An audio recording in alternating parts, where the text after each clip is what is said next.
Real quick, before we start this podcast episode, I just want to say thank you for tuning into the Marc Colcer podcast. I know you've got a million things that you could be doing right now, and the fact that you're taking time out of your day to watch this podcast episode truly means the world to me, and I just want to say thank you for that. If you'd like to continue to support the podcast, right below this video, if you could hit the subscribe button, and then, hey, if you got some more time and you want to hit the download button, the comment button, the like button, the share button, any of those buttons, it's greatly, greatly appreciated. It helps for other people to find out about the podcast, and it helps for you to be notified about future episodes. So if you guys could take a quick second, hit the subscribe button, I would really appreciate that. Outside of that, this episode and every other episode is brought to you guys by Roast Umber Coffee. As some of you guys know, I co-founded Roast Umber Coffee, and we have the greatest farmers in Guatemala and Honduras and the greatest roaster in Grand Rapids, Michigan, all to bring you guys the greatest cup of coffee possible. So if you'd like to try it out, go to our website, use the coupon code MARC30, and you're going to get 30% off your coffee. Now on to the episode. Thank you guys again for tuning in. Welcome to the Marc Colcer Podcast.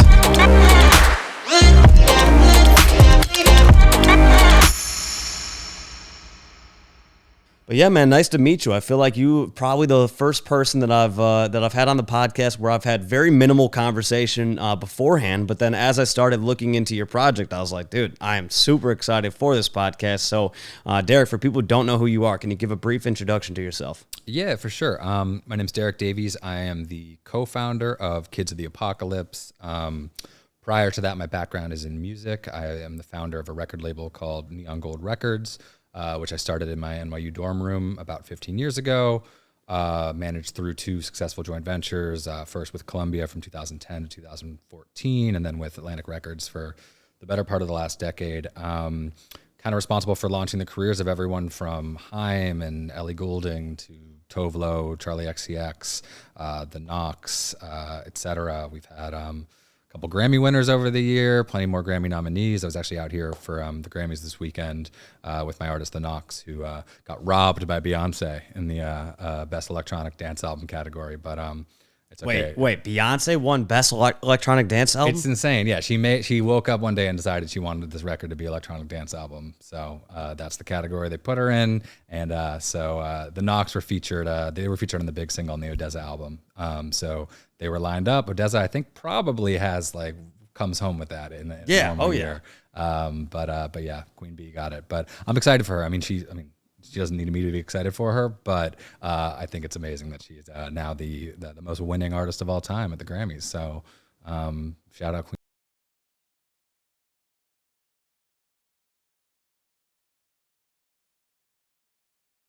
Because I feel like I saw you follow me the other day from the Neon Gold Twitter account, and I was like, oh, wow, that's wild. Neon Gold just followed me on Twitter. I was like, because I'm 30 years old, and so I felt like when I was in college, I was seeing Neon Gold all the time. I've seen Tovlo live. I've seen a few of the artists that you mentioned live, and so I've been a big fan of what you've accomplished. So thanks, man. Love to hear it. Yeah, and that was actually one of the things when I moved out to LA, what I wanted to do was actually manage music artists, and then I got out to LA, and I felt like the music industry drastically changed around 2016. Where all of a sudden it became way more focused on what your social media following was and where you considered quote unquote an influencer, and I wasn't liking the way that it was heading, and so I eventually kind of split off from that. But the music industry has been something that I've always been interested in. I love great music. It's always been my passion. The Odessa album that you were talking about, I have listened to that plenty, so I know exactly the song with Knox, and so it's one of my go-to music when I'm flying somewhere. Got to turn on Odessa. Amazing, yeah. So love it. But so how do you go from being involved with all these major music artists and things like that? Are you still working in the music industry while you're doing all this? So I still have the label. I still run that. I guess you could call that my day job. Definitely KOTA is taking the majority of my focus at the moment. KOTA is a Neon Gold artist, so it'll still be coming out on my label. I think, for a lot of the reasons that you mentioned, the kind of direction the music industry is headed, I think that was why I was so excited when I discovered NFTs and Web3 at the end of 2020. I think the state of the music industry currently, it's become so algorithm driven, and so content's become so disposable. Everything's trending towards minute-and-a-half songs, and there's 100,000 songs a day uploaded every day to Spotify. That's an insane number. 5 years ago it was 40,000 songs a day, which was an insane number then, and it's just growing so exponentially. And it's like new music is new music for 1 week, and artists feel like they just have to be constantly releasing, constantly on the content treadmill, and it's hard to really bring fans into an immersive experience. And I think with this project with KOTA, which is a concept I've been developing on and off with my creative co-founder Stefan Storm for the better part of a decade now. When he first brought this to me in 2016, we were both like, holy shit, this is incredible. And at the time I was like, this is so amazing, but how do you bring something like this into the world on the rails of the current music industry? Like, this doesn't fit neatly on a Spotify playlist. Like, a blog premiere doesn't really like do this justice. Like, you need a vector to really bring fans like into an immersive experience. And that's just not possible on the rails of the current music industry. And so he and I kept kind of iterating on this concept and kicking things back and forth. Stefan's had an amazing career as a very successful writer and producer and creative director for other artists. He and I first met actually over 10 years ago now. I signed his previous project, which was an artist project called The Sound of Arrows, when I was in college still. And we released an EP together, and there was a song called Magic on it that just the song was incredible, but the music video was just like one of the best things I'd ever seen. To this day, it's still probably my favorite video we've ever released on Neon Gold. So definitely recommend people Google that, Sound of Arrows, Magic. But what attracted me to Stefan was like the music was not only exceptional, but the visuals and the world building and the storytelling were just like second to none. And like from this to this day, Stefan's one of the most singularly talented creatives that I ever had the pleasure of working with. And so he and I stayed close over the years, collaborated on a ton of projects together, both for his projects and for other artists of mine. He actually did a lot of the visuals for the Knox in the early days. And he brought me this concept in 2016, and it was just like, holy shit, this is incredible. And we started kicking things around back and forth, and every 6 months or so there'd be a new batch of ideas, and he'd be like chipping away at the story and the lore and the world building. And he had these incredible visual partners between Stockholm and Barcelona, Naive being one of them, which was actually Oscar, who was the other half of The Sound of Arrows, started this incredible production company. And so they're building out this world with just like these incredible top tier visuals, the music videos, all of the content, all of their ambitions about bringing this to like, film and TV and the silver screen. But it's like, how do you start something like this? Damon Albarn can start Gorillaz because he's Damon Albarn, because he's been in Blur and he's got that foundation. It's harder for a group of anonymous Europeans to do the same, especially in the current state of the music industry. And so, Stefan was like, this is my post-apocalyptic Gorillaz, but it's got, threads of X-Men and Garbage Pail Kids and, more recently Stranger Things. And how do you start this in a way that people can really immerse themselves? And so when I first became aware of NFTs at the end of 2020, I was like, there's something here, something really interesting. And I think this could maybe be the mechanism. This could finally be the vessel. And around that time, I went down the rabbit hole with a number of my Neon Gold artists, the Knox being one of them, Pussy Riot, Young and Sick, and all of them had a ton of success in that like initial like Nifty Gateway music NFT gold rush of to early 2021, so like February, March. And while it was amazing to see all of our creators, so to speak, like get the bag after 2 years of lost pandemic touring income, what really struck me was like the potential to like harness the technology and the power of community in the space to really develop and break an artist natively from Web3 into the mainstream. And so 2 months after that, Bored Ape Yacht Club launched, and it was like, oh, this is how you like effectively can market test franchise IP and build community around it from day one in a cost-effective way. And so we spent the better part of the last 18 months adapting the creative and developing the concept specifically for Web3. It's got PFP elements, but it's a music project first and foremost. It was really important to us to lead with the music and build from there. And so that's exactly what we've spent the last year doing. We soft launched the project, I guess you could say, with the debut KOTA single, which is called The Noise, in September of last year, and minted out instantly. That actually went on to become the first ever Solana project to crack the Billboard Top 10 Music NFT chart, which is a monthly chart they were releasing every month. And the concept there was kind of our own twist on music NFTs. I think it was the single The Noise was the audio for all 666 NFTs, but it was 666 unique variations on the single artwork. So you had that layer of identity and collectability that I think most music NFTs are lacking. And then we followed it up with their debut music video and second single called Pray For Us featuring Rio Cragun. And that went from a free mint on Glass in November to the number one project of all time on Glass XYZ, which is the premier kind of music video NFT platform, where it stays to this day. And so by leading with the music and bringing people in that way, we wanted to kind of lay the foundation to establish this as a music first project before unveiling the full world of characters and the full world building that we plan to kind of unlock with this KOTA Season 1 mint, which is our master collection coming up tomorrow, actually. Which will be 6,666 Kids of the Apocalypse. It's based around the 8 core characters of the lore, and it's kind of 100 to 1,000 variations of each character. They're all visually unique, but each character has its own 60 to 90 second instrumental theme song, where holders will be able to, if you hold that character, you'll be able to unlock CC0 music stems for that song, which you can then use as the soundtrack to the theme song for your podcast. You could use it as the soundtrack for your project trailer, your company reel, or you could sample it and release it commercially in your own Spotify release. So through that, we really want to set the tone of collaborating with the community around this debut KOTA mixtape, which is the second stop on the KOTA Season 1 roadmap, which will be out this summer.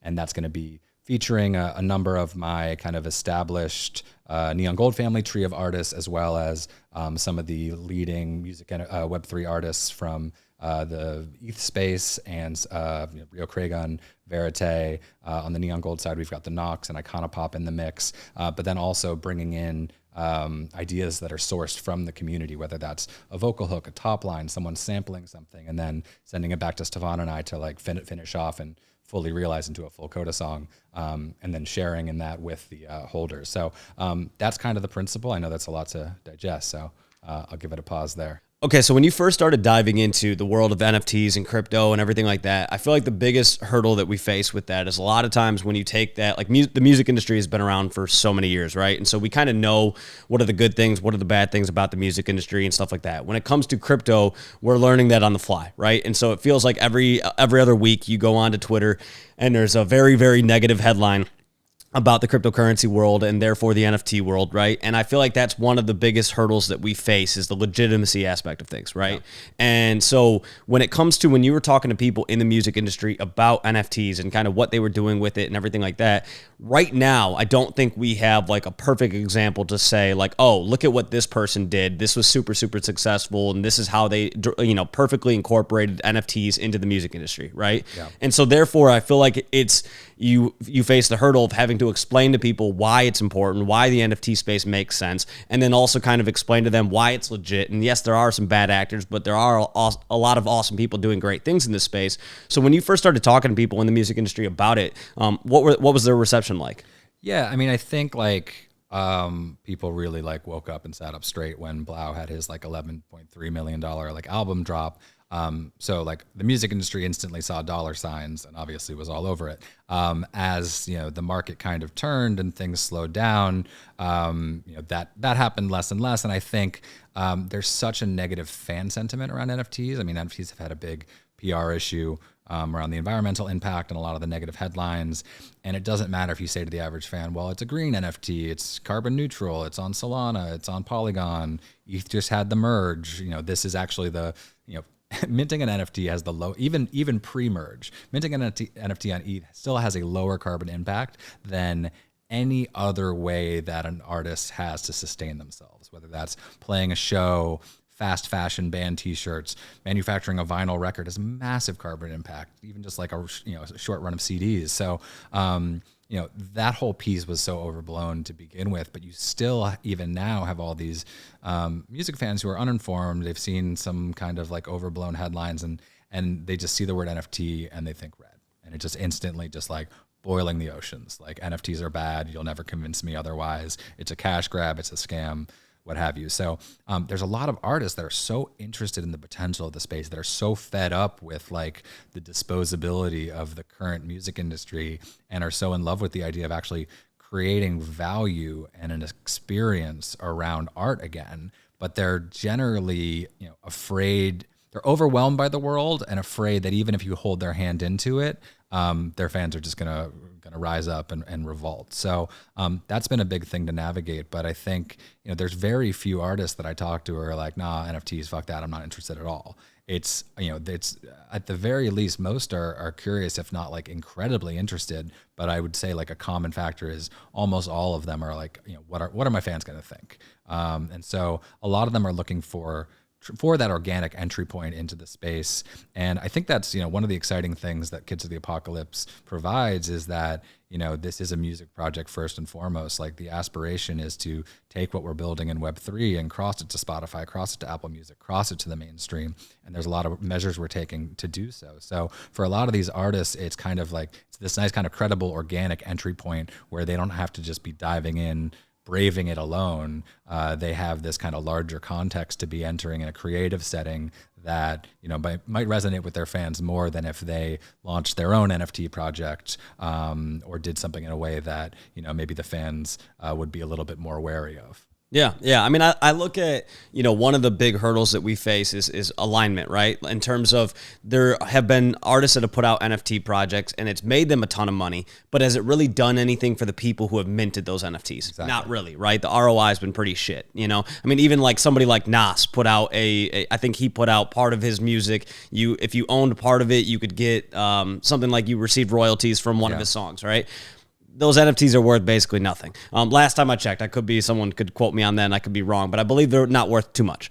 And so with that, I don't feel like we've had a very successful music NFT yet. And I think, when we have the perfect alignment of it allows a music artist to have, direct control over what they're creating. And there's a little bit more like, long-term value to it instead of the kind of the current state of music, which is like you mentioned earlier, you put out a song and then a week later they expect another and they expect another and they expect another.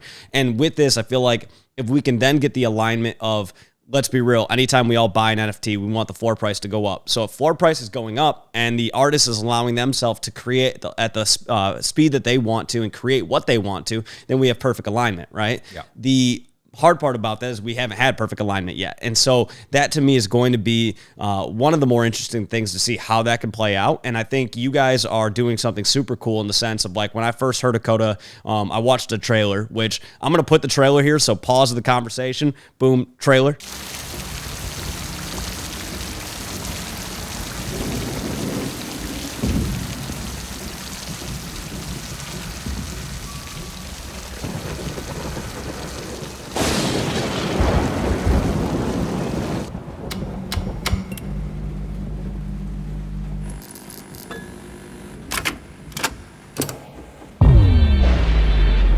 Listening to Radio KOTA, your illegal soundtrack to the apocalypse. Last name ever, first name greatest. Like a sprained ankle, boy, ain't nothing to play with. Started off local, but thanks to all the haters, I know G4 pilots on a first name basis.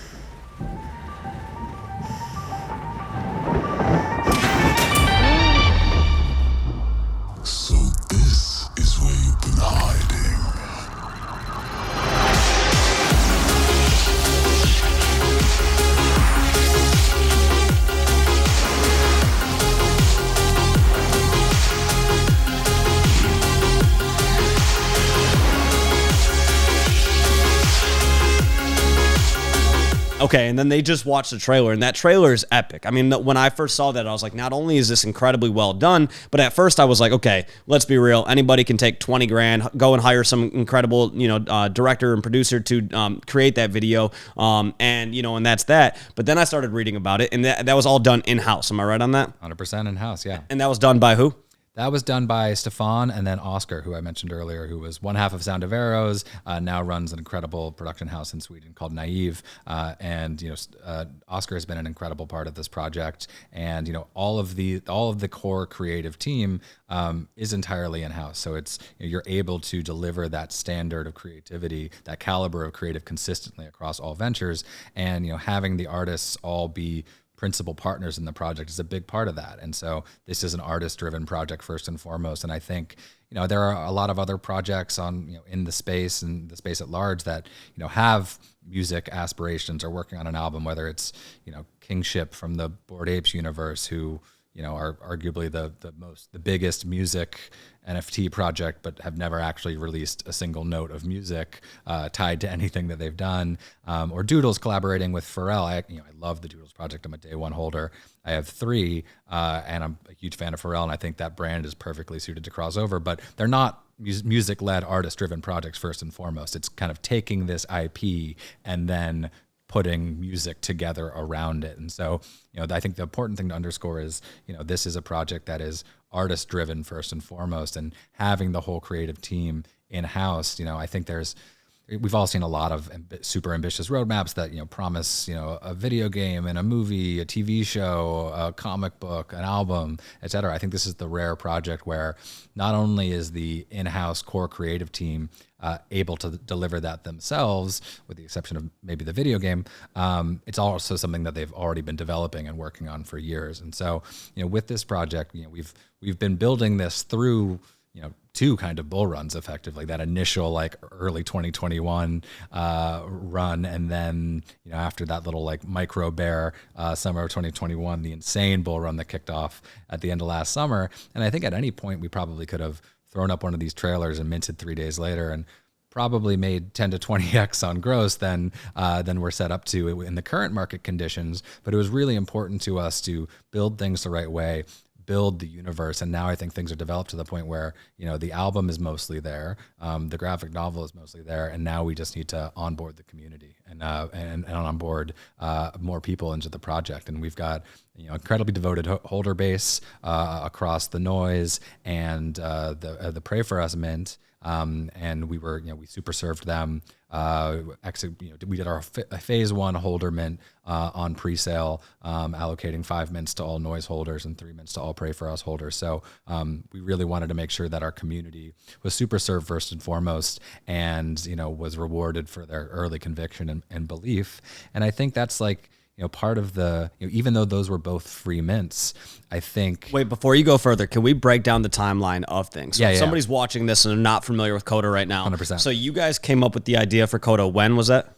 The initial idea, 2016. Okay, and so then when did you guys actually start formulating it? Once you got into the NFT space and everything like that, when did the actual game plan for turning it into an NFT project come? Yeah, we were starting to work on songs and music videos in general, like content ideas, graphic novel sketches from 2016 to 2020.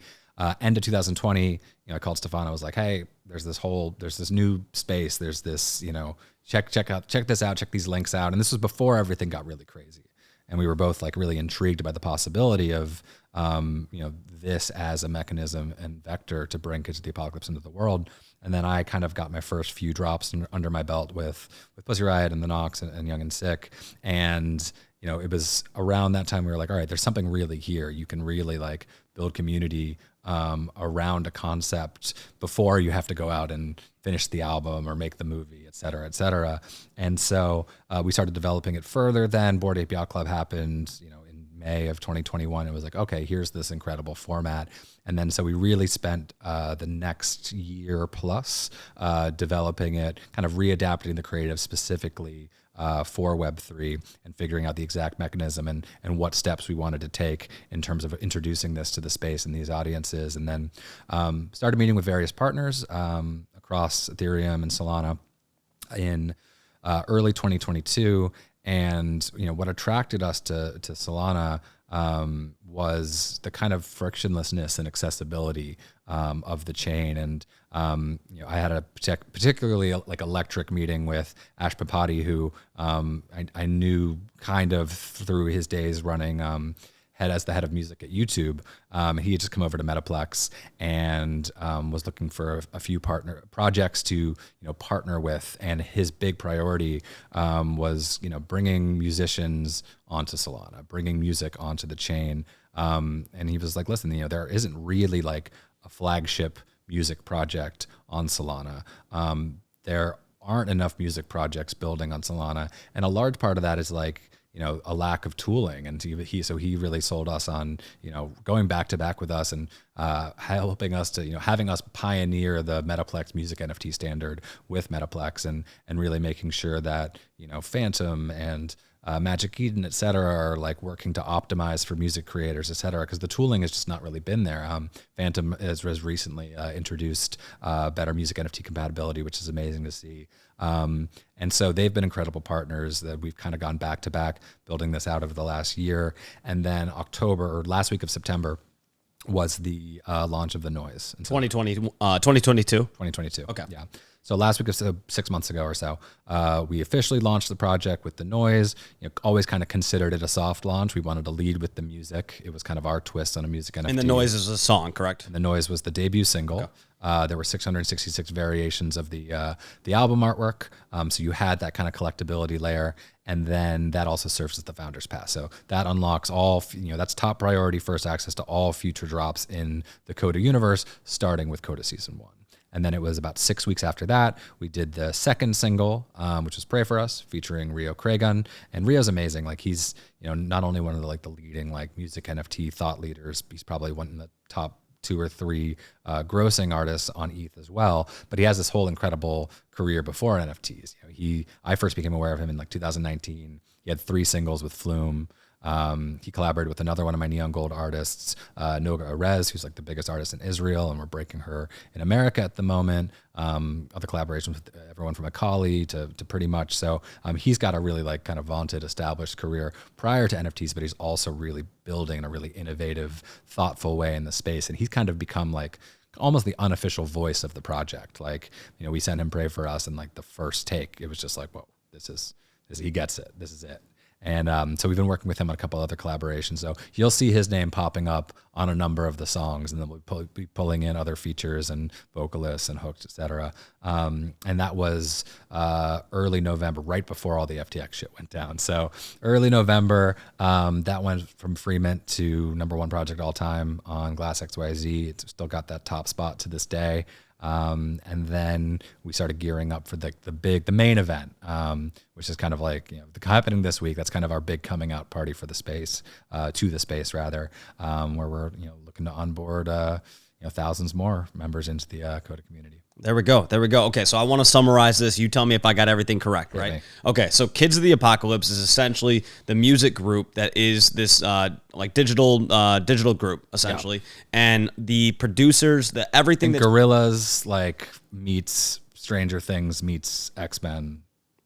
Perfect. You got it. And so, and everything, all the music that's being created from it, everything that's being the videos, everything that's coming out for it, all of that is created in-house. All that's created in-house. That's all Stefan. Okay, and then you guys are collaborating with other music artists, and that's essentially what you guys are going to be doing as you release more singles and stuff like that. So when people go on Spotify, they're going to see Kids of the Apocalypse as the artist on the song, and then there will be featuring so-and-so or something along those lines. So if you go on Spotify right now, you'll see Pray For Us is up there. The Noise, we're actually going to be putting a feature on and then putting that on Spotify. So right now, the Noise is kind of primarily instrumental with this big, incredible hook, but we're going to be putting an actual vocal feature on that one. So that will be up on Spotify in the months to come. And then the next single, I guess I can drop a little off here. Yeah, the next single is called Empire. You'll hear it in some of the trailers if you click around on socials. You can maybe even play it here at the end of the podcast. Just got the Fire mix back.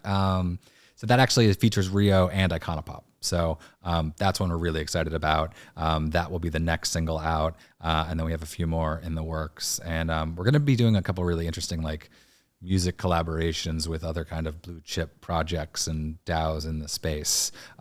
So those will be scattered throughout KOTA Season 1. So a lot to look forward to on that front. And I think it's a really exciting way to collaborate with other projects. I think, you see a lot of there's a lot of collabs in the space, but I don't think anyone really using music as the primary way of going about it. And I think that's kind of the value proposition here. I think the visuals are obviously incredible, but there's a lot of incredible visuals throughout the space. There's not that much incredible music in Web3 at the moment.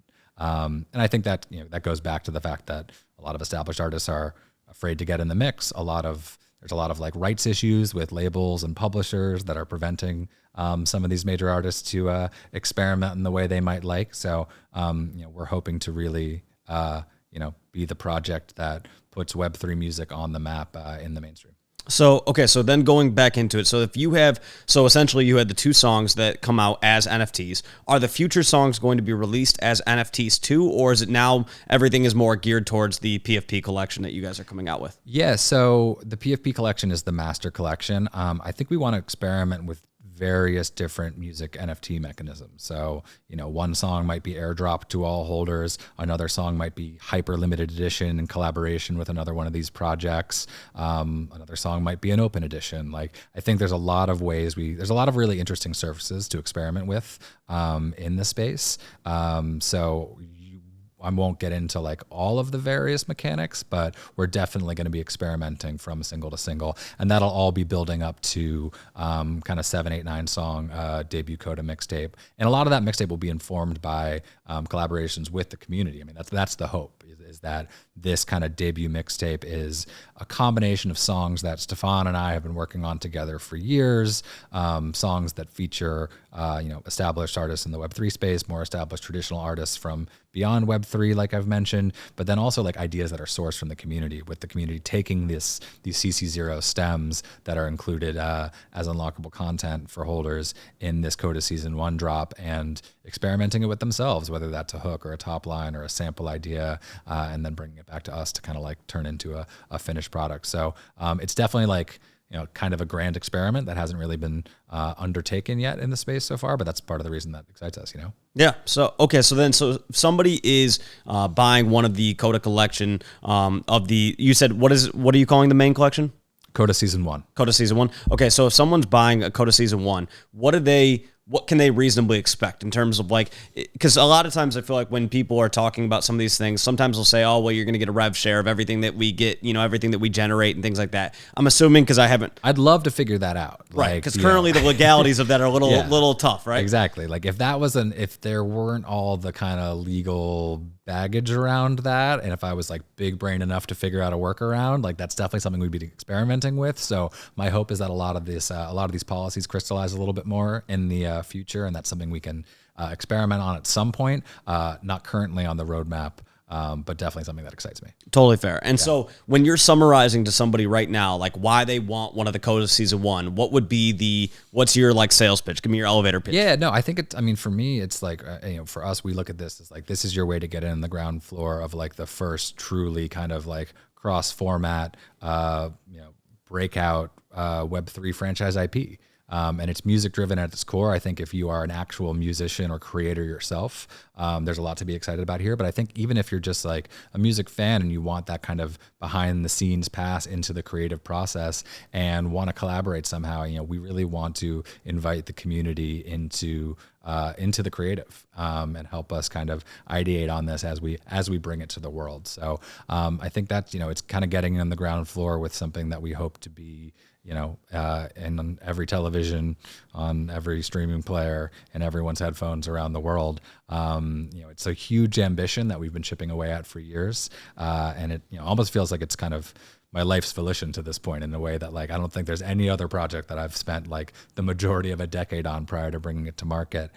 So it's amazing to see just like even the initial response and the traction that it's getting so far, and how excited people are to buy these visuals, buy the world, buy the storytelling. And I think the holder base so far, it's really international, and there's been a lot of holders who are like, this resonates so much with what I'm going through right now. We have holders in Russia and Ukraine, all over the world. And I think, this is a concept that was born in, 2014, 2015, 2016, but has only become more relevant as the years have gone on, in a way that's not necessarily for the best, but it's been really meaningful to hear, even at this early stage, how much it's resonating with people.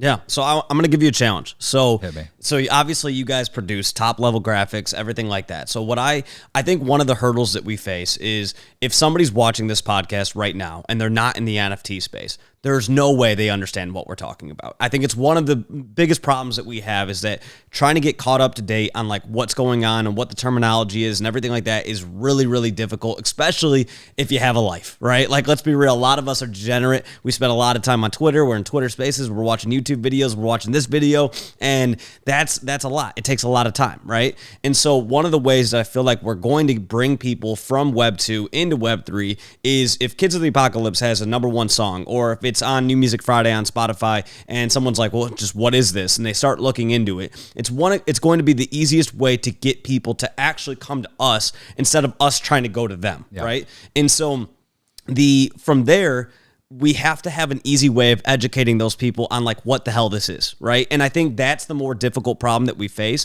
is even some of the terms that you've mentioned here, like open edition or airdropping these to holders and things like that, or this is our Genesis collection and things like that. That for so many people is way above their head, right? And so finding a way to easily educate them will be one of the biggest hurdles that we face. And if you guys can solve that, you guys have done more than 99.99% of NFT projects out there. And I'm going to give you that challenge of having a super clean UI of like, if I'm talking to somebody and I show them a Kids of the Apocalypse song and they go, oh, this is dope. Like, what is this? I want to be able to send them a link that they can go to and it educates them on what the hell this is. Well, so that's the thing, though. We're not necessarily like we're building this in a way where our hope is. I think a good example is like Pokemon, global franchise, beloved by millions.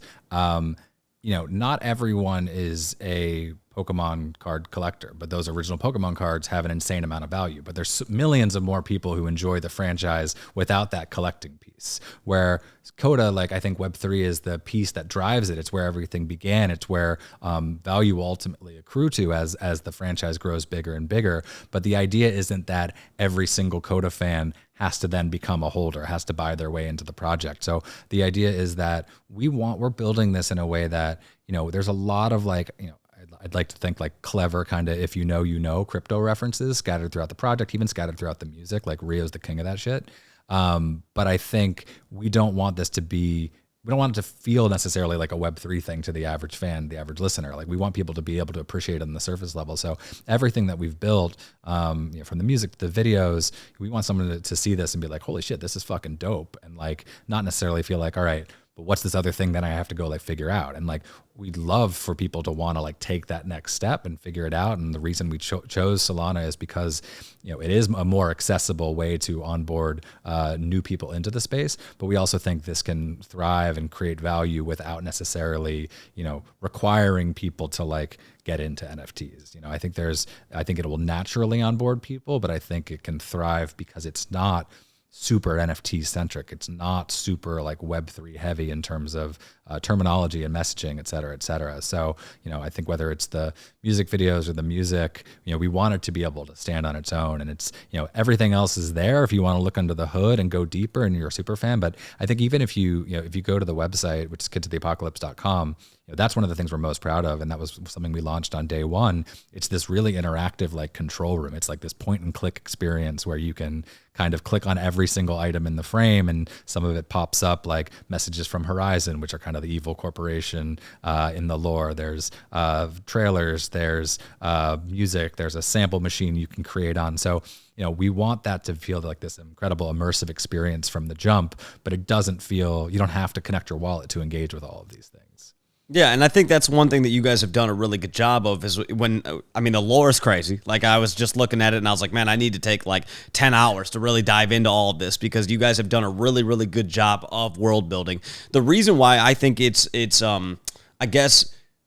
NFTs for a lot of people are really daunting. And I think it's also where if people are then confused, are they like when somebody's like a diehard like Taylor Swift fan or a Beyonce fan or whatever, they know everything about Beyonce and Taylor Swift and they can recite it back to you and everything like that. I think the problem that we face with the NFT world a little bit is like, are people going to be able to dive into it completely and like really be able to then spread the word for us? So I believe word of mouth marketing is the greatest marketing that we can get, right? But for that, I feel like we have to do the right job of educating people because it's not as simple as like, if you want to know everything about Beyonce or whatever, you just literally Google her name and there's going to be story after story after story. And it's literally going to explain from the womb to where she's at now, how her life came to be, right? Yeah. And so I think with KOTA, if you can create somebody who's a diehard KOTA fan, where they know everything about the project, they can perfectly recite it and everything like that, that's where we're going to have people who then, like, the NFTs are no longer as daunting at that point. Then it's a little bit more digestible. It's a little bit more understandable. 100%. But I think that's one of the challenges that we face is, like,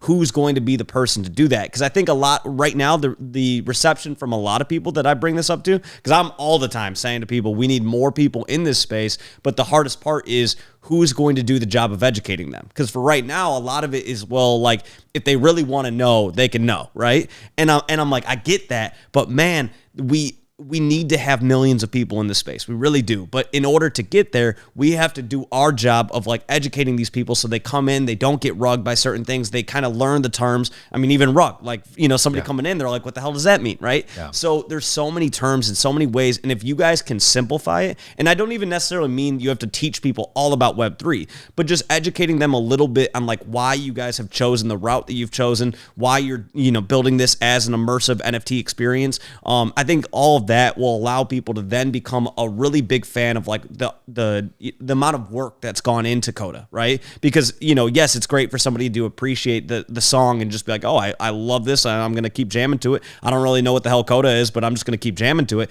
That's great. But for the people who, like, really want to dive into it, I'm like, man, they got to know how much effort you guys have put into this, and they got to, in order to understand that, they have to completely understand the project. Totally. And I think, like, you know, education and onboarding is a big priority for us. Again, that's why we wanted to launch with Soul. And I think the tech only becomes more and more accessible as it evolves. And I've never seen a space or a technology evolve faster than crypto has over the last few years. So I think the hope is that, you know, it gets easier and easier. And I think the fan sentiment is gradually starting to get more and more favorable. But yeah, this is the space for the super fans, for the collectors. I mean, the way to describe it just to musicians in general is, it's like, you know, I don't think Web3 and blockchain and crypto and all the tokenized fan communities, they're not going to replace Spotify or Instagram. Like, these kind of, like, somewhat broken systems, they're going to continue to exist. And, you know, it's almost going to be like your free advertising.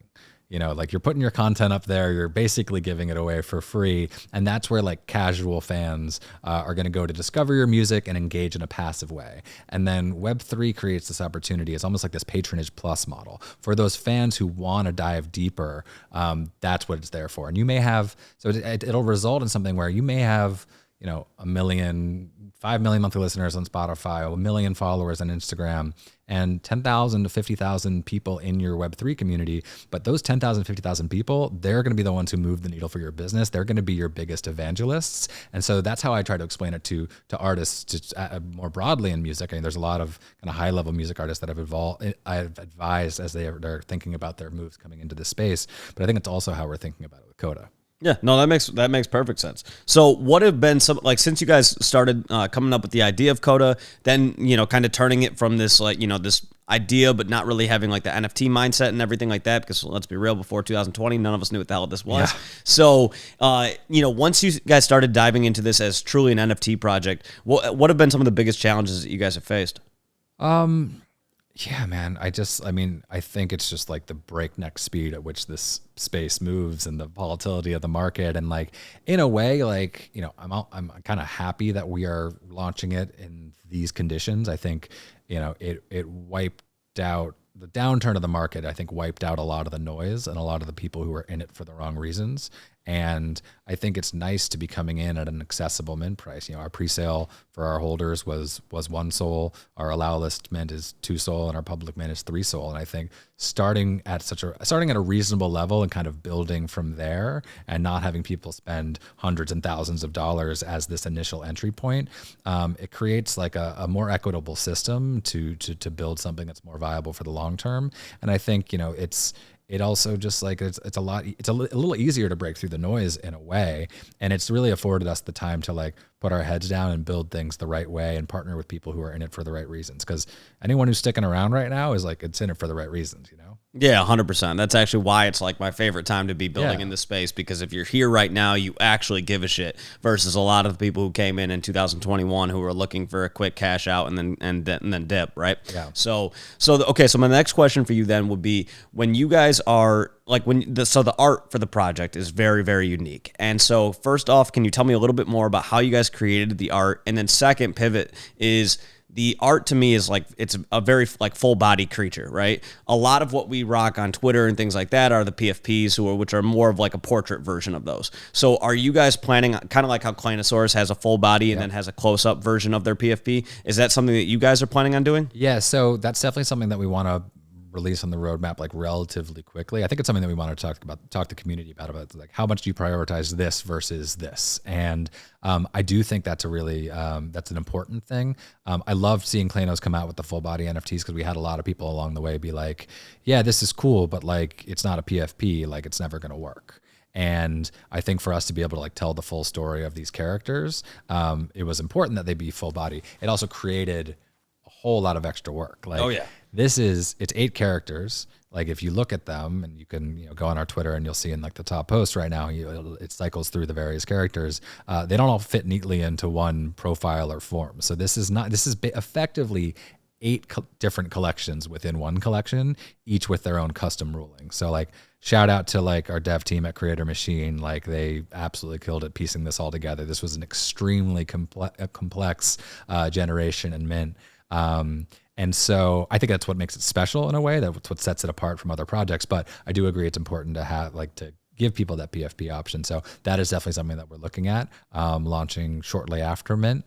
And I love the way the Kleinos have built this world. And I think that project really resonated with me. They were another Metaplex partner project, and I think, especially talking to their team over the last few weeks, I think their commitment to world building and their pedigree coming from the Hollywood animation space, I think their reasons for building in this space, and I don't want to put words in their mouth, but I think, talking to the team, it seemed like, they wanted to build in Web3 kind of as a reaction to a lot of the inefficiencies of the Hollywood studio system. And so, where creators create something special and then hand that IP off to studios and, intermediaries, third parties who, it's kind of in their hands. And then it's in their hands whether they decide they want to make a sequel. So it's in their hands whether they decide if this thing lives on, and like that's your baby. And so that was a large part of why we wanted to build this project in Web3 for the same reasons, but just coming at it from the major label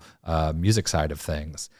So the way they've built things really resonated with me, and seeing that project have so much success has been so validating for us to see when we've been building with a lot of the same kind of priorities in mind. And so I definitely feel like a kinship and synergy with those guys, and hopefully maybe there's a Kleinos theme song in the future. We'll see. But it's definitely one of my favorite projects in the space for all those reasons and more. There we go. You might have just dropped some alpha there. I don't know. We'll see. We'll see. That'd be very cool.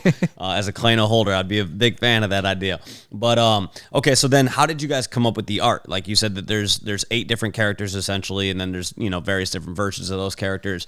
So how did you guys come up with them? Because they're very unique. Yeah, so I don't want to get too deep into the characters, because a big part of, first of all, we kind of consciously were like, we want to put their lore building almost in like a similar to how Utes have like the sub-DAOs around various traits. Like an idea that's really exciting to us is like, what if we have character-based sub-DAOs, and those sub-DAOs can submit ideas for the backstory and help us actually build out the story of these characters. So all the characters are amazing. There's an incredible representation across them, which was really key to this project.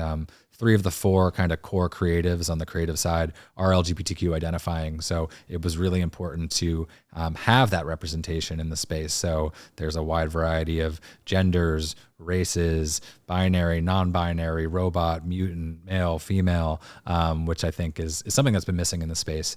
So that was really key to us. So the characters are something that we want to dive a little bit deeper into a post mint. But even just on the surface with the kind of like taglines that we have out there, I think they're all really exciting, and there's a lot that can be done with them. Yeah, no, and the one thing I love about what you guys are doing is the attention to detail is incredible. Like I'm a big believer of like, that's how we, like, having the top quality projects is really what's going to take this to be completely mainstream, because a lot of times, especially what we saw in 2021, was that pretty much everybody would just mint a bunch of shit, right? And there was really nothing to it. There was nothing that was well thought out. It was just, they basically would mint and then be like, oh, yeah, we should probably put together a few ideas that you guys like, maybe we'll do this at some point.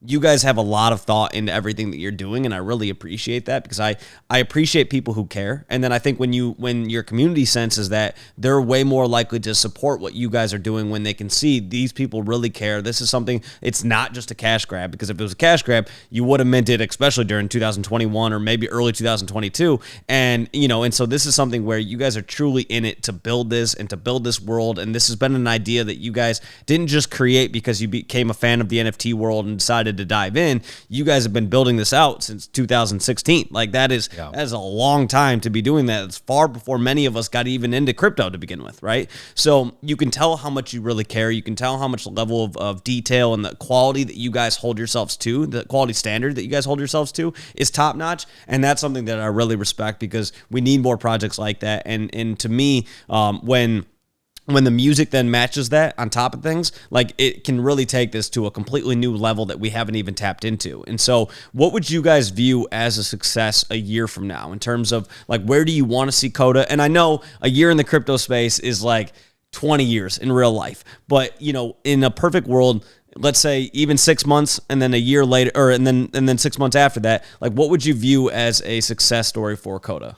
Yeah, I mean, I just want to deliver on, I think the album, seeing that through in a way that, I think the album it's 60, 70% there. I think the missing piece right now is that, like, we wanted to leave some room for these ideas sourced from the community. So I would love to see, 2 or 3 more songs that come from these 8 CC0 instrumentals that are actually like sourced by and collaborated with the community. And that would be this summer. And then the graphic novel at the end of the year.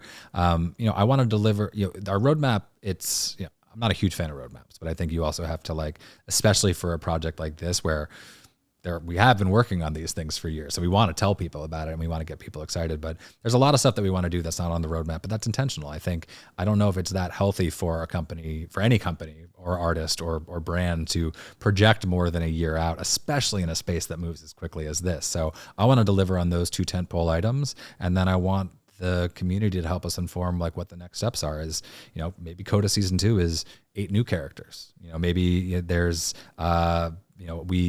throughout this process, obviously, we've been talking to screenwriters. We've been talking to agencies. We're going to announce a partnership with one of the big 3 Hollywood talent agencies at some point in the next, like, 4 to 6 weeks. So, like, we are bringing in more people to the project. Like, this isn't going to be entirely in-house forever. To deliver on some of the things that we want to do, we want to have an exciting partnership. So that's a big piece of it. So I'd like to be in a place in a year where we've delivered on things we've promised to the community, but we've also brought the community into the conversation about what the future looks like, as well as some other key partners to expand the reach of the project and the vision. Yeah, no, that makes sense. So, okay, so then my question for you would be, and this is more of kind of a random question, but were you guys inspired at all by Marshmello? And the reason why I say that is because I feel like when he first came on into the music scene, especially in the EDM world, all of a sudden there was this artist where no one knew what he looked like. And I mean, I guess if you really dove into it, you could figure out who he was. But, like, for the most part, the average fan didn't know who he was. But there was this character that you saw and people really liked. And we've seen now collaborations on Fortnite and things like that have been these really cool collaborations. And yet, people really support him, not because of what he looks like, but because of the music, right? And so that, to me, is pretty similar to what you guys are doing, in the sense of, like, there's this, the KOTA characters are what people are really, that's what people are seeing. It's not who is the person creating the music. It's like these digital avatars that people are really supporting. And so at the end of the day, they love the music just because the music's great. It's not because, they think the main artist is attractive or whatever. It's that they really just love the music. It's something they really relate to, instead of, worrying more about the, what somebody's, what they look like and things like that. And so, yeah, I would say the inspiration is probably more Daft Punk than Marshmello. I think Daft Punk were the originals that, like, yes, very true, took that route, and then, like, but also just built such a mystique around it, and it was just so well executed. So somewhere between Daft Punk and Gorillaz. I loved, like, for me, like, Gorillaz, like, I even outside of KOTA, I often reference, like, how that first Gorillaz album in, like, 2000, I remember, like, going home and, like, taking the CD out, and it was like, oh, put it in your computer. It's a CD-ROM, and you put it in your computer, and it unlocks this whole world. It unlocked, like, this universe of Gorillaz, of the album. And I love that idea and like that kind of stuff has fallen by the wayside. Like you just don't have that anymore. Yeah. And I love the idea that like Web3 can unlock that and like make world building a little bit more sustainable now in a way that it hasn't been, just because of the way that the music industry has trended. Everything happens on Spotify and TikTok now. It's algorithms are favoring shorter and shorter content. I saw one of the major label, someone I know who works in the major label system was like, yeah, we just heard from Instagram that like the algorithm's really favoring like 2 to 3 second content now. And it's like, are you kidding me? Like, what are you doing 2 like, to 3 seconds? What are you doing 2 to 3 seconds? And now it's like, you see all these like minute and a half songs like blowing up on Spotify, like the middle 8, the bridge, like the part of the song that like changes up the dynamic between the second and third chorus. Like that's a lost art form now.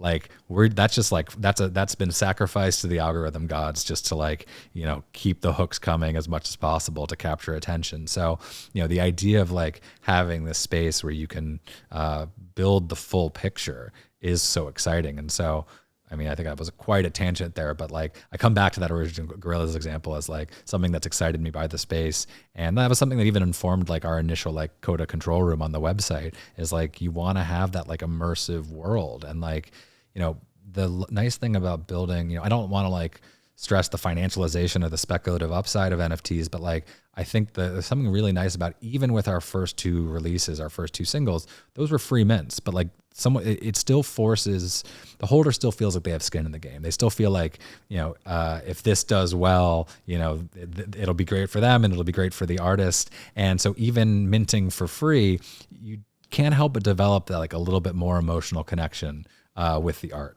And I think that's like a really beautiful thing, that in this super disposable era, this helps to foster like a little bit more like connection. And you find people like losing themselves in the world of something like this a lot more so than they would if they just like, it was the 90th song that they clicked through on New Music Friday.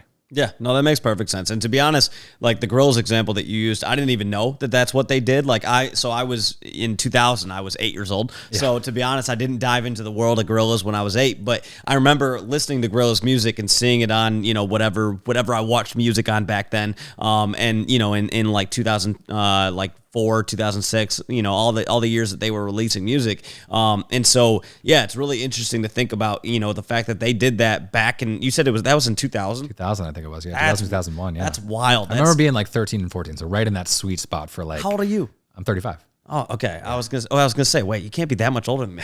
But yeah, no, I feel like it's crazy to think about like what they did back then, because that seems like it was so much before its like time. Like that would do something that would be really cool right now, but I feel like nobody was doing that back then. Or at least like, I mean, I don't know. I guess you could have. I mean, Gorillaz like invented the metaverse. Yeah, and like that. I mean, I was talking to their manager last year, and it sucks because like they were early in NFTs.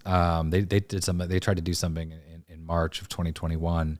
And just the fan backlash, like the uproar, because you know they had an album called Plastic Beach that was very like, the whole theme of the record was around these, you know, environmental concerns and the increasing toxicity of the earth. And so, you know, the fan uprising was just like, how dare you, you know, release an album about the environment and then mint an NFT, again, not knowing that, you know, that same fan wouldn't blink an eye if they were flying across the country to go to a Gorillaz show, or, you know, collecting a limited edition vinyl or one of their band t-shirts. So, you know, that is a whole other tangent that I've already like covered, but, you know, for that reason, I think Gorillaz kind of like felt, you know, they canceled the drop and felt like pretty burned. And it sucks because like, you know, they're coming back this year. Like they've been touring, they've got a TikTok that hit 1 million followers overnight. And like, you know, they're in their kind of like comeback period with a new record. And there's such an incredible opportunity for them to like bring people into the world in a way that isn't really possible on the rails of like the current music industry. But, you know, you have one negative experience and artists get shell shocked. They're not used to like fans not absolutely loving every single thing that they do. So, you know, again, that's something that's, you know, that artists are just having to navigate at the moment. And I think the tides are turning slowly, but, you know, we're not quite there yet. Yeah, and I think that's why the education piece is so important with it, right? Because there's just so many misconceptions about the NFT space, about the cryptocurrency space, and I get it. It's because like our society thrives off of attention grabbing headlines, right? And so it's so easy to point out all of the negatives in the crypto space and things like that. Like even the other day, CoffeeZilla posted this video on YouTube about Logan Paul, right? Yep. And so I commented on his tweet, and I said, would you ever think about doing a video about a successful NFT project, right? And oh my God, it was like I took a hornet's nest and just slapped it. Like all of these comments, like why the hell would he do that? That's not what he does. Yada yada yada. And I was like, listen, first of all, relax. What successful NFT projects? Name one. Oh wait, he can't do one if there's none. And I'm like, okay, first off, relax. There are successful NFT projects. Let's be real. There are plenty. And with that, I just feel like it's important to, and what I would hope is that there are a lot of people who are going to learn about this world regardless. So you can point out all the scams. And I think it's important to show people what to look out for and all of that. At the same time, if you can show people what a successful project looks like, that's also something that can, like, this technology is not going away. And I think CoffeeZilla is somebody who would understand that. And so to me, I'm like, man, if you could then point out what does a successful project look like, what do legitimate founders who have done incredible things and like are just finding really interesting ways to utilize the tech, to utilize that into NFTs, like why are we not highlighting some of the good, and because we focus so much on the bad. And I get it. It's because it's the shock factor. It's the attention factor that the algorithm just kind of loves. We love drama, right? Yeah. And I'm like, man, if we have to change that, because it's such a toxic environment to be in when there is so much positive stuff to focus on. But like, let's be real. If I posted that your NFT project was a cash grab, I'd get way more views on the podcast than if I just said, here's this great project that really took the time to dive into this incredible world of KOTA and really develop this awesome project that's full of detail. And it's like, at some point we have to change that meta. But I think we do that by educating people and showing what does a really cool NFT project do, right? So if you guys end up with a top song on Spotify and can then say, hey, here's what this is how it was developed. This is where it came from. And then they can go back, watch these podcast episodes. Maybe by the time you guys have a number one song, we have 3 podcast episodes out, right? And they can go back and they can watch that and they can educate themselves. And maybe that's how we start to turn the tides on like all the negativity around all of this. It all comes back to clicks and algorithms, man. Like, that's what gets the clicks. That's what feeds the algorithm is this negative energy, these negative headlines. And so, I love the fact that like for now, Web3 is a largely algorithm free space, and that won't last forever. But, I think, NFTs aren't going anywhere. People are willing to stop calling them NFTs. They're going to stop calling, we don't talk about the technology that powers every app we use or powers our email. I think it's just, the technology is just going to become easier and more frictionless and more accessible and abstracted away to the point that like you don't really know you're engaging with it, just like any other technology over the years. I think right now, like, email, like NFTs and crypto, it's like it's kind of in its like, it's where like email was in like 1996, like before, which was like emails were something only for like rich people and nerds and hackers, and it was complicated and no one used it. And then all of a sudden, like AOL came along and they tidied it all up and they put it in a neat little dashboard, and you had your weather over here and your sports over here, and you had this like community layer with like chat functionality. And then next thing you know, like email is, second nature. Like we can't breathe without it. And I think it just takes some time for these, there's always that stigma. I mean, like look at dating apps like a decade ago. Like, there was such a stigma around signing up for Tinder. I mean, someone on Tinder. Now it's, second nature to the vast majority of the world. So, I think with any like major technological innovation, there always is that like kind of stigmatic like adjustment period. I think with NFTs, it's just been like even more overblown by some of these clickbaity headlines. This is the first like technological revolution that's like happened in the clickbait era. And I think you're seeing that with AI to an extent as well. And, it's tough. It's hard to navigate, but, this too shall pass. And, this is just going to become more and more commonplace until it's, like email. Like, how did we live without it? How did we ever go through the world where like digital assets had no scarcity or no value, or were instantly replicable? Like, so I think, especially as like macro trends around like, artists and creators seeking greater rights and representation and the creator empowerment era and like taking back their narrative and controlling their art, like as those headwinds increase, like it all logically flows into Web3 as like the most powerful technology to like harness that and accomplish that for artists. So I'm really bullish and optimistic. I mean, I've studied the fan sentiment around like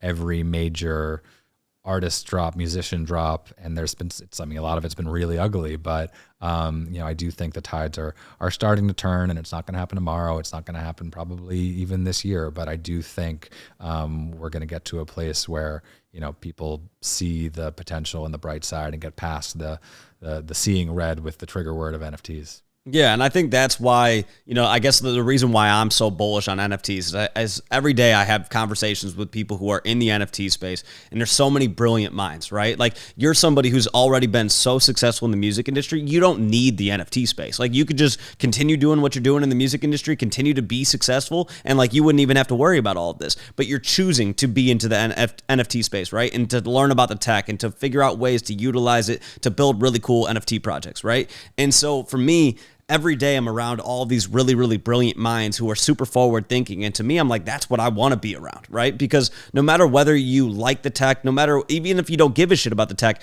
at the end of the day, tech influences how we operate in day-to-day life, right? So if you take the time to understand it, you put yourself in a better position than compared to the other person who doesn't care, right? So for me, that's kind of the way I look at NFTs, is like, at some point it will be something where people won't have the ability to ignore it. It'll be everywhere. The tech is going to be everywhere, and how we utilize them is going to be everywhere, and the utility is going to be more obvious and things like that. Right now, we're working out a lot of the major kinks of all of this. But to me, I'm like, why would you not want to be in on the ground floor, right? Yeah. And so, yes, at some point, the FUD will go away. At some point, there won't be as much that people can say negatively about it. And right now, we're just kind of writing the history of what people are eventually going to love. And we just have to get through a little bit of the ugly period until we get to the point where this is completely mainstream. Yeah, and I think it's tough. I think the music industry is heading for a fracture point. I think things are moving so quickly and things are becoming so disposable. And every single artist I know is so fed up with the current system, even if it's benefiting them, even if they're huge on TikTok, even if they're crushing on Spotify, like, they're so fatigued with how fast things are moving and how much they feel they need to be always on. They need to be like social influencers. Like, it's more important now to be an influencer than it is to be a brilliant artist. And, even the artists who are great at that, like, are struggling with it. And I think the artists I know, like the large, I work with a number of artists who have over 1 million followers across all of their social platforms, and it's like, the larger the following, like, the more like PTSD they carry from that. And so I had this idea of like, it used to be all about numbers, and now it's like, I talk to artists, I'm like, well, you could start a Web3 community and like have your biggest, engage directly with your biggest fans, free of algorithms, and like own that relationship and be able to talk directly to them. And I think, that really resonates with them. They're like, all right, I like this, my community could be like, all right, it's 10,000 people, but it's like, feels like a sold out show in my hometown. It's like everyone knows each other and I can actually directly identify with people. Like, it's crazy. Like the music industry right now, it's like, I don't know if a lot of like casual fans necessarily know like the state of it, but like, artists are basically like the last major brands to go like D2C. Like, right now, like, their audience, like in any other industry, if you were to say like, hey, we're going to separate you from the customer data around your most valuable product, like, that wouldn't fly in any other industry. Yet in music, artists' audience data, it's locked up in a black box over here on TikTok, over here on Instagram, over here on Spotify. Artists have no real like, only macro data at the very best around who their fan base actually is. They can't actually directly engage with those people. They can on Spotify, on Instagram. You have 1 million followers. Every time you post, you're reaching 7 to 9% of those people at best. And like, the largest black box of all is arguably like kind of Ticketmaster and Live Nation's like stranglehold on like touring data. So like, most fans don't know, like, an artist plays a sold out show at Madison Square Garden. Like, they don't actually have any data around they don't know anything about anyone in attendance other than anecdotally, like, all right, these people probably live within a 180-mile radius of this place. And so, I think artists are really getting fed up with that. And like, this idea that they've spent years building up audiences for these platforms that they can't control and they can't reach directly. And I think, I think everything that was happening on Twitter really underscored that, where it's like, okay, I've built up this massive following on Twitter for the last 10 years. Like, Elon might drive it into the ground overnight, and then that just disappears. So this idea of having like this, having your Web3 community built around like blockchain assets that live on in perpetuity, regardless of intermediaries and third-party platforms, I think is really appealing to a lot of artists. So I think artists are definitely like waking up and becoming more aware, and whether they know that Web3 is a solve for this or not, like the headwinds are having them seek out more equitable solutions, because I think every single artist I know, whether they're just starting out or they're absolutely massive, just feels like this can't keep continuing at the way it's going. Yeah, I mean, that couldn't be more true. I this entire time you've been talking, I'm like, man, preach, because it was one of my biggest gripes, and one of the reasons why I stepped away from the music industry, because it was like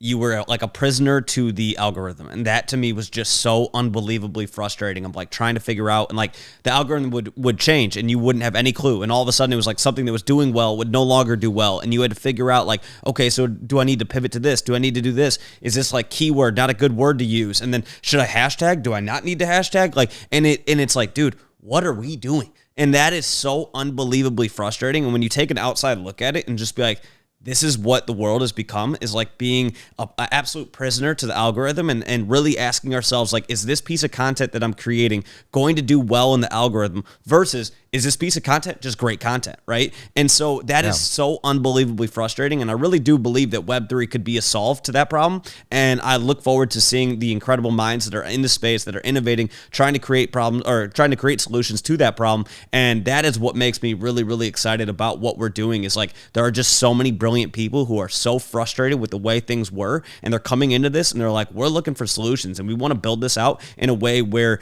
it is truly like an equal playing field, and I love that. I'm really excited to see where this goes. I want to pivot back to KOTA for a second here, but so for, you talked about the roadmap, and you guys have been building this out for quite a long time. So what can we expect in the roadmap over the course of the next year or so? Yeah, so the big tentpole moments are the debut KOTA mixtape, which is going to be out towards the end of this summer, and then the first edition graphic novel, which will come before the end of the year. So those are the big tentpole moments. We've got a lot of other things planned. We're going to be coming up with a lot of interesting ways to roll out these songs on a song-by-song basis. Obviously, we want to figure out what does the live version of KOTA look like? We don't want to promise that on the season 1 roadmap, because it's obviously something that anything we do, be it virtual or IRL, like holders will have like first access to. But also, like, I think with this project, live is really important to us. Like any artist, Stefan has always dreamed of playing live and like realizing the music in that live setting. And there's no greater connect an artist feels than performing their songs live to an audience. And live's always been in my blood. With Neon Gold, we had a very successful live promotions arm, and we were known for putting on these club nights in New York or LA that was often like an artist's first headline show or their first US show. And so we promoted Billie Eilish's debut headlines in LA and New York. We did Dua Lipa's first ever US show. We did Halsey's first live show ever, full stop. She was first of 3, opening for Tove Lo, actually, and it was her first US show. That was actually a crazy show. And so like live's always been really super important to me, but I think with this project, it's also really important that the live show is to the standard of the rest of the creative. And I think with such a visual heavy show, and these are virtual artists effectively, like it's not the kind of thing where we want to just pop up and do a DJ set at Art Basel. Like, I think we want to like really make sure that the live show is to the caliber of the rest of the creative vision. And that is something that is going to require a bit of funding to realize. And so I don't want to promise that in the first year, but it's absolutely something that we're building to. And when we have that, it's absolutely something that our holders in our community will have first access to. And so there's a lot of stuff like that. I mean, there's Stefan's already been making he's been 3D printing toys of the characters.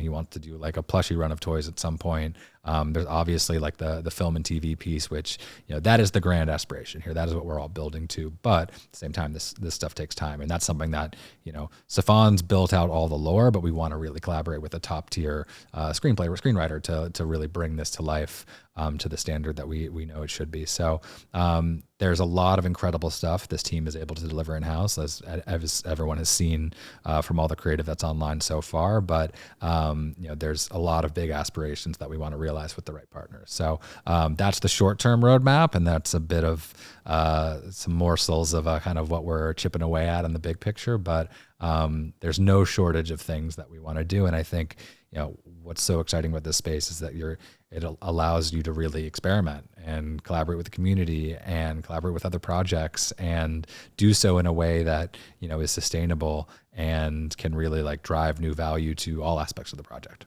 Yeah, I'm super excited to see what you guys do because once again, I respect how much effort you guys put in. It's very obvious. You watch the trailer, you can just see that alone. You play around on the website, you can see that.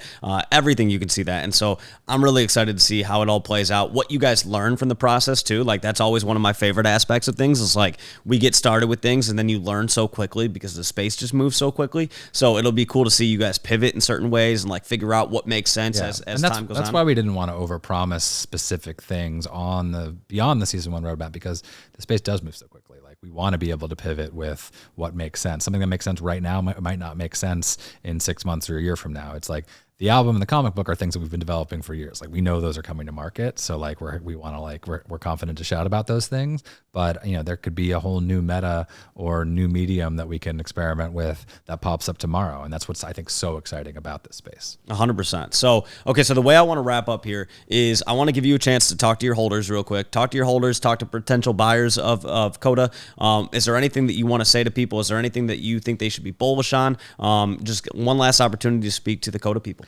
Yeah, man. I think I like to let the creative do the talking. I think we're so proud of it. And I think if you've seen it, if you've loved it, like that's the tip of the iceberg. That's the beginning. Like we're just getting started. And like, we really want people to come along for the ride. Like we expect that we understand and expect and respect that like flippers have their place in the ecosystem, but like we really want to build this with the community. And I think it's a really exciting thing. I think back to like, when I was, starting out and falling in love with music, like how exciting this would be for me then. And I think, the idea of being able to get on the ground floor for what we hope to be like, global franchise IP, like, I think that we, from the team and I haven't even given enough love to the rest of the team.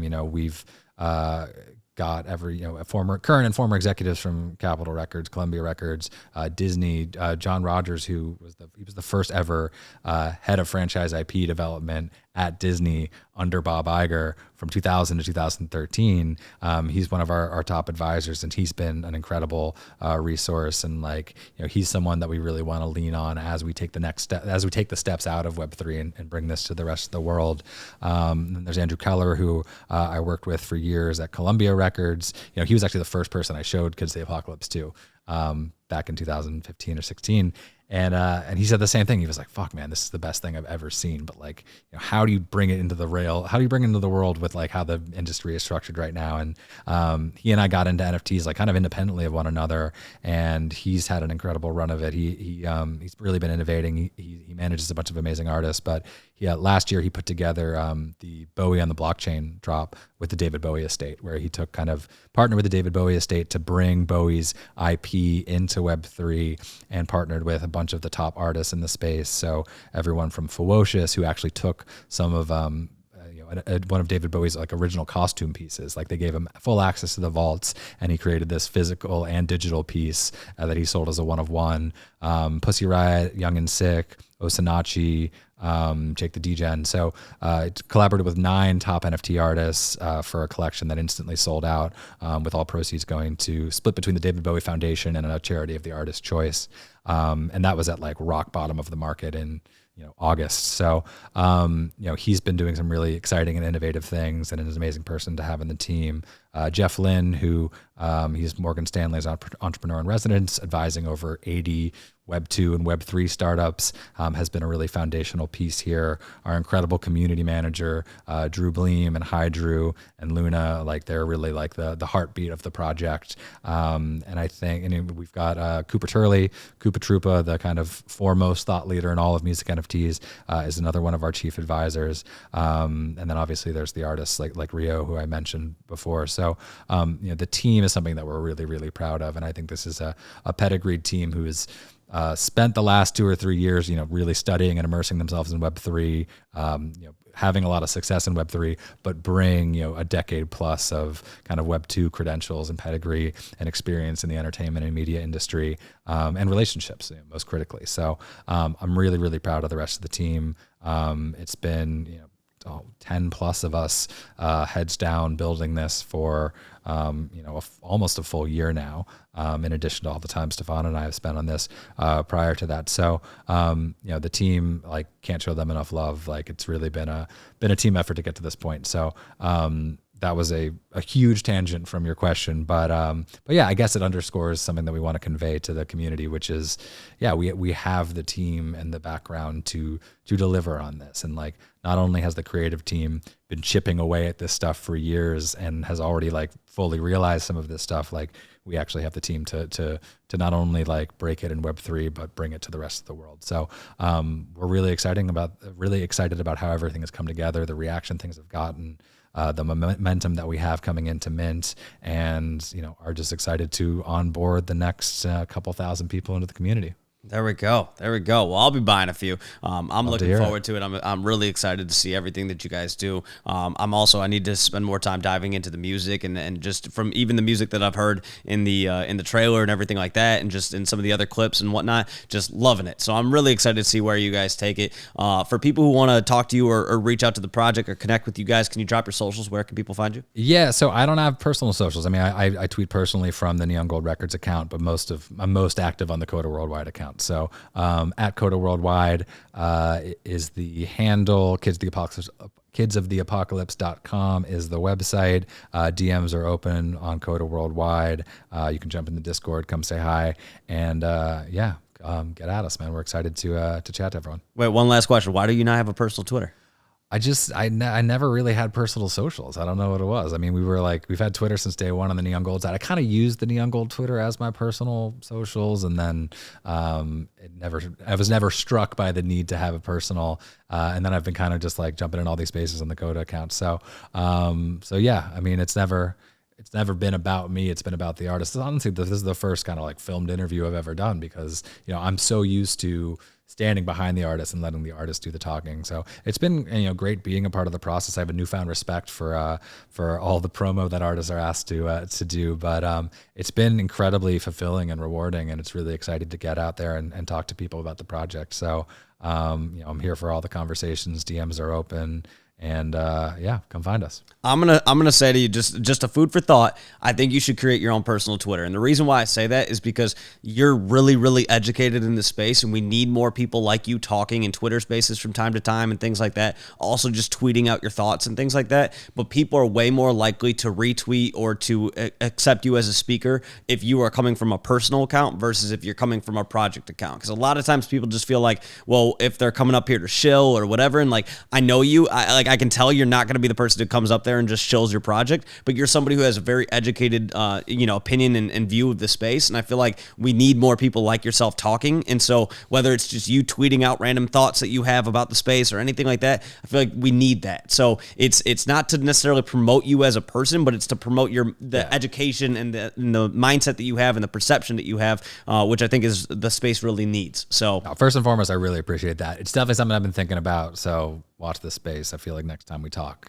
those steps will have been taken. But right now, it's all about KOTA. Let's get through Mint. Let's fucking go. Let's make it happen. So KOTA Worldwide dropping tomorrow. Probably it'll have dropped by the time this podcast drops. But yeah, man, never too late to get in. Yeah. Well, hey, I appreciate you taking the time today to come out and chat. I appreciate everybody taking the time to watch. And we'll do this again soon. Amazing. Thanks so much for having me, man. No problem. See you guys. Boom. Oh shit, we got to play it out on the Oh yeah, so we can so you know what, right as for people who are still here, if you heard the goodbye and you're still here, here's that they're the real ones. Yes, exactly. Yeah, all right, here's the real alpha. So we got the mix back from Rio and Iconopop today. So we'll break them off with a little minute 60 90 seconds taste of Empire, the next single. So yeah, we will play it out. There we go. So we can get up and leave. I'll cut the audio and we'll just play the music. Good stuff, man. There we go. Cheers.